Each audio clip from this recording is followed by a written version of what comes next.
पश्चिम बंगाल में पुलिस ने एक और नोटों का भंडार बरामद किया है, जिसे बैन कफ सिरप के काले कारोबार की कमाई से तैयार किया गया था। बंगाल पुलिस को जैसे ही इसकी सूचना मिली, उसने फ्लैट पर छापा मारा और यहां से नोटों की इतनी गड्डियां मिली कि उसे गिनते गिनते पुलिस को भी पसीना आ गया। बेड पर रखे नोटों के बंडल का भंडार देखिए। 500 रुपए की गड्डियों से पूरा बिस्तर भरा हुआ है, जिसे गिनने के लिए 3 मशीनें लगानी पड़ी। दरअसल 5 जुलाई को दक्षिण दिनाजपुर में बैन कफ सिरप की करीब 1500 बोतल बरामद की गई और पुलिस ने 4 लोगों को गिरफ्तार किया, जिनसे पूछताछ के बाद अवैध लेन देन का खुलासा हुआ। जिसके बाद इस काले कारोबार के सरगना पिंटू सरकार का नाम सामने आया, जो किराए पर फ्लैट लेकर लेन देन करता था, जिसे शुभेंदु फोर्स ने धर दबोचा और उसका कॉलर पकड़ते हुए फ्लैट पर छापा मारा। पुलिस को फ्लैट से 2.5 करोड़ रुपए बरामद हुए और साथ ही 20 ग्राम सोना और एक लैपटॉप भी मिला। साथ ही गोदाम से 9000 बोतल बैन कफ सिरप सीज कर पिंटू सरकार समेत 3 आरोपियों को गिरफ्तार कर थाने भी ले गई। बता दें कि कुछ दिन पहले ही बीरभूम में पुलिस ने 28 करोड़ रुपए से ज्यादा नगद और 15 किलो सोना बरामद किया और अब मालदा में ये दूसरे कैश लोग का पर्दाफाश हुआ है। जो संदेश है, बंगाल में काली कमाई पर शुभेंदु फोर्स का ऑपरेशन जारी है। दिल्ली पुलिस ने ठगी करने वाले एक गिरोह का भंडाफोड़ किया है। आरोप है कि गिरोह फर्जी एनजीओ, नकली मेडिकल दस्तावेज और जाली रसीदों के जरिए बच्चा गोद दिलाने के नाम पर लोगों को ठगता था। पुलिस ने मामले में 2 आरोपियों को गिरफ्तार किया है।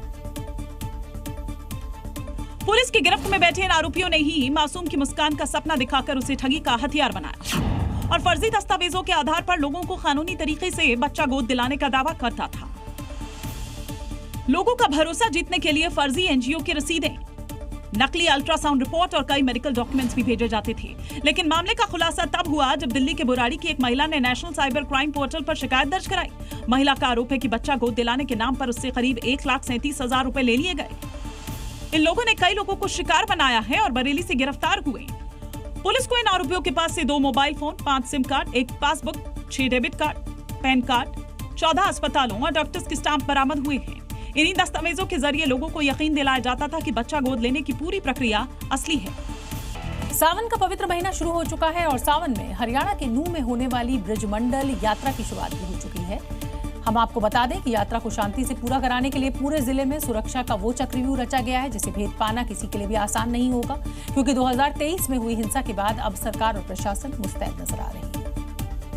जमीन पर कमांडोज तैनात हैं तो आसमान में ड्रोन से निगरानी होगी। पहाड़ियों पर पुलिसकर्मी मौजूद हैं तो गश्ती दल भी रेडी हैं। पहाड़ी के ऊपर तक पुलिस कर्मियों को तैनात किया गया है, क्योंकि 2023 में यहाँ पर ब्रजमंडल यात्रा के दौरान ही हिंसा हुई थी।